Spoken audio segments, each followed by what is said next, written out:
क्या जो पानी है वो मूत्र से भी गंदा है क्या?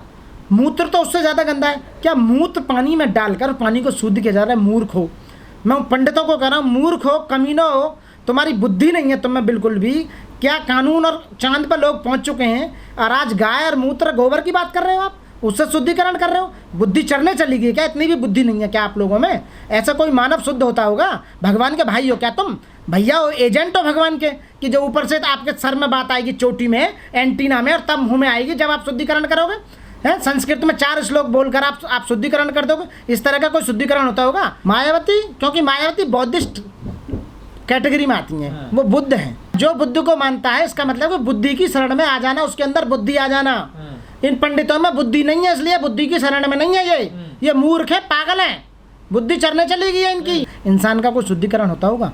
मूर्खों, पत्थर की मूर्ति में कहीं प्रेतात्मा बढ़ती होंगी क्या? उसमें प्राण प्रतिष्ठा होती होंगी? ये इतना अंधविश्वास फैला रखा है पढ़े लिखों के बीच में बहुत ज़्यादा।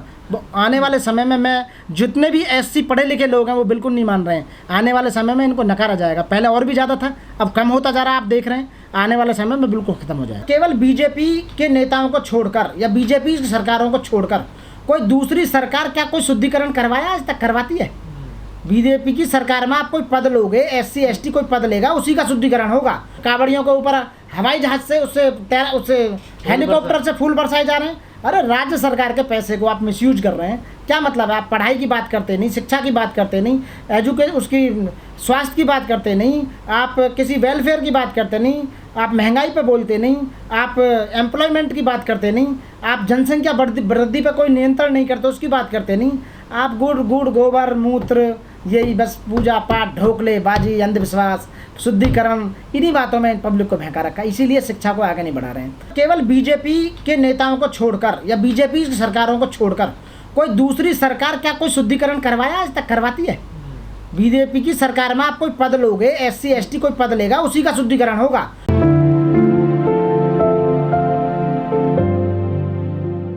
सभी साथियों को मेरा क्रांतिकारी जय भीम।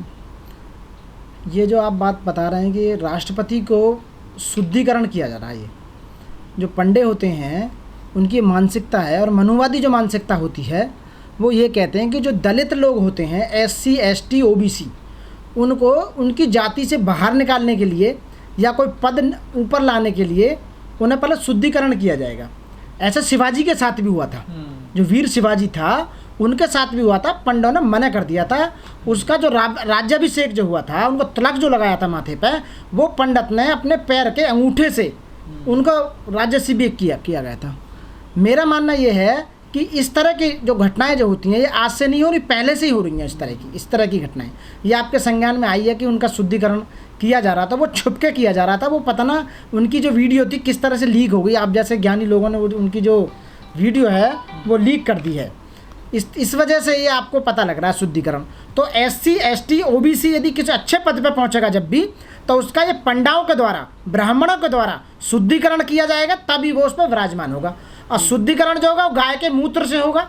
गंगा जल से तो देखो होगा नहीं, गाय के मूत्र से होगा, पानी से होगा। उससे उनका शुद्धिकरण करके, और वो ये शुद्धिकरण करने के बाद वो ये समझते हैं कि ये इस जाति से निकल के बाहर आ गया अब ये आदमी, और बाहर आने के बाद में पवित्र हो गया है ये। अब ये बड़ी उसमें आ गया, बड़ी जाति में आ गया। छोटी जाति का लोग न बिल्कुल उनके हिसाब से बिल्कुल नहीं रही हैं। वो कह रहे हैं कि आपको हमने शुद्ध करके और ऊंची जाति में ला दिया है। ये ऐसा बाबा साहब के साथ भी हुआ था। बाबा साहब को ऐसा ही इन्होंने कोशिश की थी कि आपको शुद्धिकरण कर दिया जाएगा। बाबा साहब ने निगलेक्ट कर दिया था कि मानव एक समान है, तुम्हारे कोई 2-4 आँख नहीं है, 50 हाथ पैर नहीं है, जैसे आप मानो वैसे मैं मानव हूँ। तो ये जो व्यवस्था बनाई है शुद्धिकरण की, आपने बनाई है। बिल्कुल नहीं बनूंगा, ना ही हम ऐसा शुद्धिकरण करवाएंगे, क्योंकि हम मुक्त मानव हैं और हम ऑलरेडी शुद्धि आए हैं। जब से हम पैदा हुए हैं, अपनी माँ के पेट से जब पैदा हुए, हम शुद्धि हुए हैं। हम अशुद्ध कब थे? ये इनकी मानसिकता है ना, मनुवादी मानसिकता, गंदी मानसिकता है, ये ओछी मानसिकता है। ये दर्शा रहे हैं और ये दिखा रहे हैं एससीओ को कि देख लो, यदि आपको हम इस तरह का कोई पद देंगे ना, तो पहले आपको शुद्ध करके देंगे। तो मेरा कहना यह है कि वो जो उन्होंने किया है उन्होंने अपने हिसाब से सही किया है, लेकिन जो मैसेज आ रहा है इस बात का, तो किससे सोचना चाहिए? ये एससीओ को सोचना चाहिए, एसटी को सोचना चाहिए, ओबीसी को सोचना चाहिए कि आने वाले समय में इस तरह की जो सरकार जो काम कर रही है, ऐसे लोगों को ऐसी सरकारों में शामिल ना किया जाए, उन्हें वोट ना दिया जाए। खासकर बीजेपी के लोगों को मैं कहूँगा, क्योंकि वो उसी मानसिकता के लोग हैं, उन्हें उस पद पर ना पहुँचाया जाए। नहीं वरना इस तरह की ये आप क्या करें। उससे जो पहले राष्ट्रपति थे उन्हें मंदिर में नहीं घुसने दिया गया था, वो भी तो एससी थे, वो भी एससी एसटी थे, ये भी एसटी हैं, इन्हें भी मंदिर में नहीं घुसने दिया जाएगा। बिल्कुल लगाएंगे। दूसरी बात यह है कि ये छोटे, उन्होंने ये दर्शाया कि आप छोटे हो तो छोटे ही रहोगे, यदि आप हमें शामिल होगे तो पहले आपका शुद्धिकरण होगा। इस तरह की घटना ये सोचना हमें चाहिए। बिल्कुल सही बात है। वो कहते हैं हिंदू नहीं है, क्योंकि हिंदू जो है वो हिंदू इसलिए नहीं है, जो प्योर हिंदू माना है वो ब्राह्मणों को हिंदू माना है, ठाकुरों को हिंदू माना है, क्षत्रियों को हिंदू माना है। जो 3-4 वो हैं कैटेगरी, ब्राह्मण, वैश्य, क्षत्रिय, वैश्य और शूद्र, तो ये शूद्र की श्रेणी में आते हैं। तो शूद्रों को हिंदू नहीं मानते ये, क्योंकि ये तीनों जो ऊपर की जो हायरार्की में जो लोग हैं, ये इन पर अत्याचार करते हैं, इनका शोषण करते हैं, मानसिक शोषण, शारीरिक शोषण, उनका पैसे से संबंधित शोषण, सब कुछ तो लूट लिया इनका।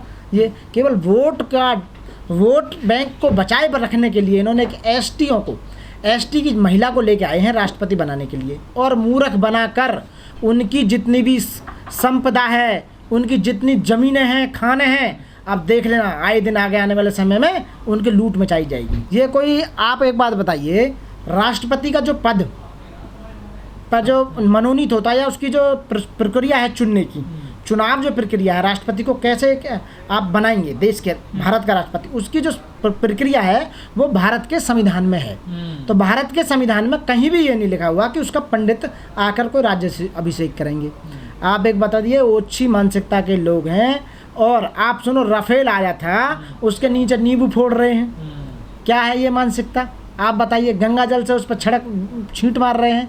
क्या है मानसिकता? ये हर जगह ये दिखाना चाहते हैं कि ब्राह्मण उच्च कोटि में है, सर्वोच्च हैं आप लोगों से, इसलिए उनके द्वारा आपका शुद्धिकरण होना बहुत ही जरूरी है। तो बहन जी ने बुद्ध धर्म को अपना रखा है, वो भगवान बुद्ध को मानती हैं, उनका अनुसरण करती हैं अपने जीवन में, इसलिए उन्हें पंडितों को वो अपने उसमें शुद्धिकरण नहीं करवाएंगी वो बिल्कुल भी।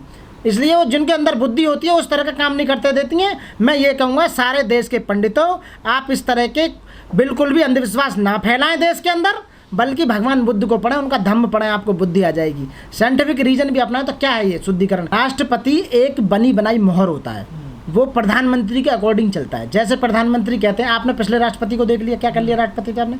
दलितों पे कितने अत्याचार हो रहे हैं, कितने बुरी तरह से बुरा हाल हो रहा है देश में, उन्होंने कुछ बोला आज तक? बताइए। इन राष्ट्रपति को भी देख लेना, खूब एससी एसटी ओबीसी पे अत्याचार होंगे, उन आदिवासियों पे खूब अत्याचार होंगे, उनकी ज़मीन हट पी जाएंगी, अब 5 साल कुछ नहीं बोलेंगी राष्ट्रपति। देखिए, तो मैं अपने बहनों भाइयों से कहना चाहूँगा कि आप बिल्कुल भी शुद्धिकरण की तरफ ना जाएं। ऐसा कोई शुद्धिकरण नहीं होता है, ये सब ढकोसलेबाजी है, अंधविश्वास है। बीजेपी वोट बैंक के लिए बढ़ावा देती है, और इन पंडितों ने तो लाखों सालों से कमाया क्या, इनका तो व्यवसाय है ये कोई मेहनत तो करते नहीं, ये कोई लैंटर डालते नहीं, देश की सफाई करते नहीं। संसद से लेकर ऊपर तक जितनी गली से लेकर सफाई कौन करता है? दलित करते हैं। ये तो बैठ कर हराम का खाते हैं जितने पंडित हैं। तो हरामखोरी तो है ये शुद्धिकरण करने का काम। अब इसमें शुद्धिकरण में लाखों रुपए ले लिए होंगे इन पंडितों ने। इनका काम क्या है? 4 मंत्र पढ़ देने, क्योंकि इनका डायरेक्ट कनेक्शन है भगवान से, क्योंकि इनकी चोटी में जो बात आती है सीधी मुंह में आती है, और आपको बता देंगे कि आपका ये कष्ट चल रहा है, आपका शुद्धिकरण होगा, आपका लड़के का ये होगा, आपके मकान को इस दशा में बनाइए, इसका दरवाज़ा उस दशा में रखिए, आपके पास ये नहीं होना चाहिए। ये आपको मैं कहानी बताऊं, ये पूरे देश में आडंबर जो बना रखा है केवल ब्राह्मणों ने फैला रखा है, अंधविश्वास का जाल। और इसमें पढ़े लिखे लोग जब आते हैं तो दुख का कारण है।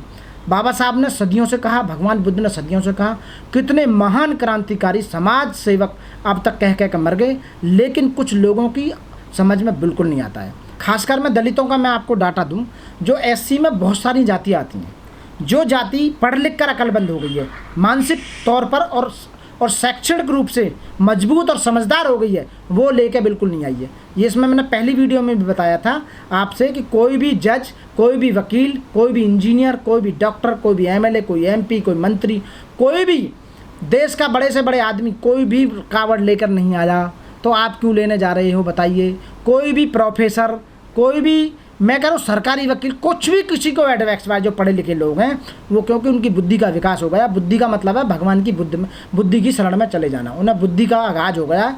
और जो लोग अनपढ़ हैं इसीलिए अनपढ़ बनाना चाहते हैं ताकि ये हमारे मोह माया जाल में फंसे रहें और पूजा पाठ में लगे रहें, शुद्धिकरण करवाते रहें, नामकरण करवाते रहें। और जो मुर्दा भी मर जाए ना, बाप भी मर जाए लास्ट में, तो उसमें भी हमें बुलाएं हवन में, बताइए। क्योंकि इनका भगवान से टाँका है, डायरेक्ट भगवान से संबंध है इनके। तो इसलिए पढ़ने लिखे, हमने तो आज तक कोई किताब देखी नहीं ऐसा। हमारे घर में तो कितनी बार कांड हुए, ऐसा कोई घर है जिसमें कोई नहीं मरा हो, कोई पैदा नहीं हुआ हो। हमने किसी पंडित को नहीं बुलाया आज तक, क्योंकि पंडित जो है हमसे ज़्यादा पढ़ा लिखा थोड़ी है। हम LLM, PhD, LLB, MA दुनिया भर की डिग्री हमारे पास है। पंडित क्या घूंटा टेक, अनपढ़ गधा, बताओ वो हमारा मुकाबला क्या करेगा? बताओ एक ब्राह्मण हमारे वकील का, जो बाबा साहब ने हमें कोर्ट दिया, बाबा साहब ने शिक्षा का अधिकार दिया, हमने शिक्षा ग्रहण करी, हम PhD, LLM, वो गधा कुत्ता हमारा क्या पंडित वो करेगा मुकाबला? बताइए, आप बताइए। अनपढ़ गूंठा टेक आदमी हमारा मुकाबला कर लेगा? हमारे सामने बोलो, आके बताएंगे हम वो क्या है। संस्कृत में 4 शब्द बोलता, संस्कृत की वैल्यू क्या है? बताइए, क्या वैल्यू आज की डेट में? बताइए। तो ये एक तरह के ये भिखारी हैं, ये भीख मांग कर खाते हैं। लोगों के घर में कहते हैं नामकरण करवाओ और हमें भिक्षा दो। इन्हें भिक्षा में रोटी खाते हैं, घी खाते हैं, खीर खाते हैं, पैसा खाते हैं, गाय खाते हैं, दूध लेते हैं, दुनिया भर का चीज़ लेते हैं ये। तो ये एक नंबर के भिखारी, नीच, लीचड़, और भारत की जितनी भी कौमें हैं उसमें सबसे 3rd कैटेगरी में आते हैं लोग। तो इसलिए मैं कहूँगा ये बहुत ही गिरे लोग हैं। और एक इन्होंने चला रखा शुद्धिकरण। क्या शुद्धिकरण? कुछ नहीं है शुद्धिकरण, पागल बना रखा है इन्होंने, बेवकूफ़ है। तो आप लोग इस बहकावे में ना आए बिल्कुल भी। साथियों, जय भीम, जय भारत।